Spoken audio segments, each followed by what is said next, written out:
Hello class 9. Today we'll start a new chapter, chapter 5, upthrust in fluids.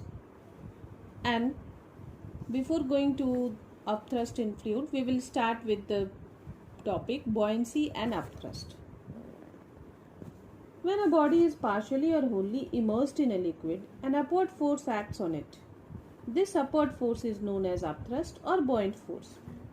It is denoted by the symbol Fb. So thus, the upward force exerted on a body by the fluid in which it is submerged is called the upthrust or the buoyant force. And the property of the liquid to exert an upward force on the body immersed in it is called buoyancy. So this property of buoyancy we will discuss with few examples.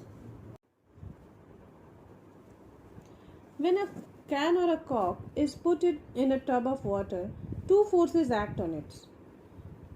Its weight, the force due to gravity, denoted as W, which pulls it towards the downward direction, and one force, that is the upthrust, Fb, which pushes the can or the cork into upward direction. It floats in the position when two forces become equal in magnitude, that is when W is equal to Fb. When W is equal to Fb, then the body will float, and the difference in W, according to the W and Fb, the body will sink, it will float on the surface and above it. So floating and sinking in flotation, we will discuss about that. So in flotation chapter, we will discuss floating and sinking relation and what are the conditions. Now, we will discuss the characteristics property of upthrust. There are three characteristics property. Number one, larger the volume of the body submerged in a fluid, greater is the upthrust. Suppose in an experiment, if you are pushing an empty can or a cork into the water, it is experienced that the upthrust on the body due to water increases as more and more volume of it is immersed into water.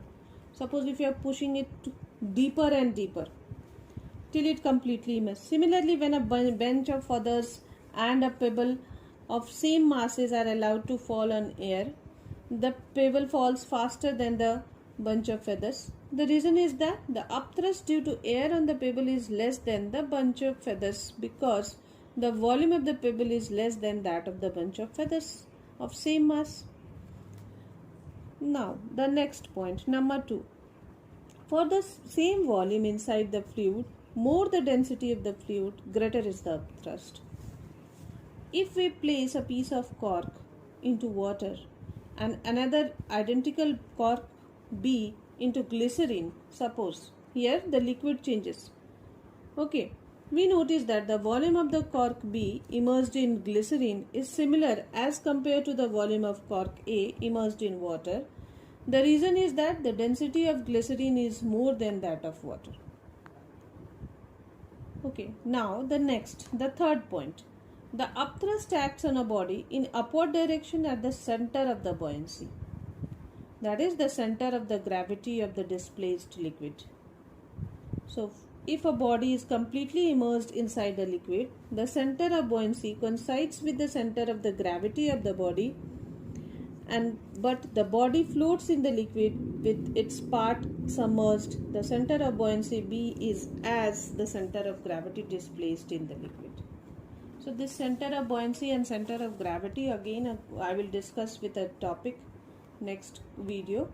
Now, the reason for upthrust.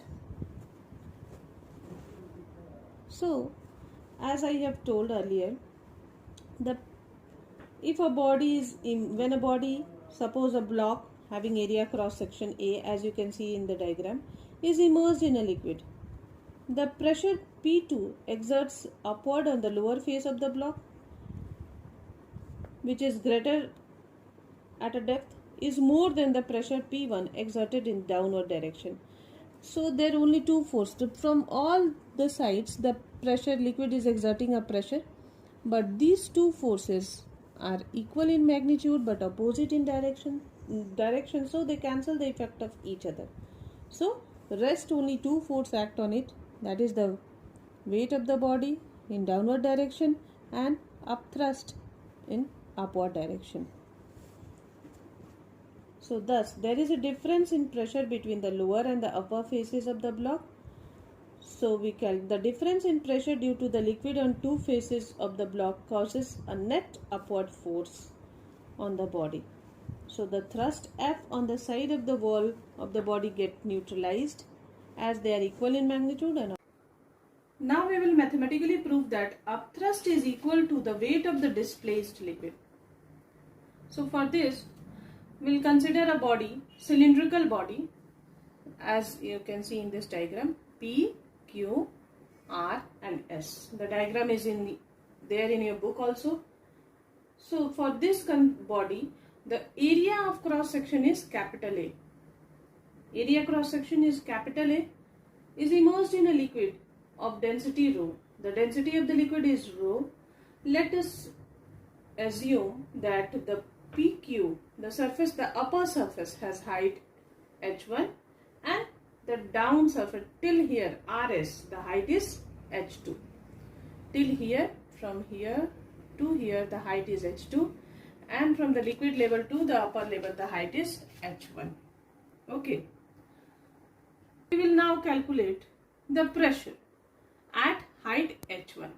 So pressure is equal to, we know that h rho g. So pressure P1 is equal to h1 rho g. We also know that the thrust is equal to pressure into area. So for the thrust exerted on this point at height h1 is h1 rho g into A, area. So we will mark it as equation number 1.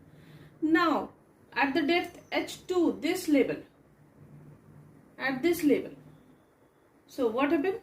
We will calculate the pressure once again at this level. So P2 is equal to h2 rho g. Here also the thrust is F2, which is equal to pressure into area. So this is still h2 rho g is pressure and A is area. So from the above equation we will mark it as equation number 2. It is very much clear that F2 is greater than F1 because height h2 is greater than h1. All three are directly proportional. So wherever height is, rest three are common, rho ga, only the variation is there in the height. So h2 is greater than h1, therefore f2 will be greater than f1. Hence the resultant upward thrust on the body, that is fb, is equal to f2 minus f1. f2 minus f1. Hence we will calculate it. Substitute the value of f2, that is h2 rho ga minus h1 rho ga. Rho g is common, a is also common, h2 minus h1. But we know that a into h, a into height, length, breadth, height comes, hence this is volume. So upthrust, which is denoted as fb, is equal to v rho g. Now we get the formula of upthrust, that is v rho g. According to this, a very important question is that what are the factors which are affecting the upthrust. So with the formula only you can see the factors which are affecting. Here number 1 is V, volume. Volume of the body submerged in the liquid, that is upthrust is directly proportional to volume. If volume will increase, upthrust will also increase. Number 2, next, the density of the liquid. And you just don't forget to write the density of liquid. Only density, you are not getting marks. Density of the body and density of the liquid are different. So density of the liquid in which the body is submerged. Two important factors which are affecting the upthrust, V and rho. Volume of the body submerged in the liquid and the density of the liquid in which the body is submerged.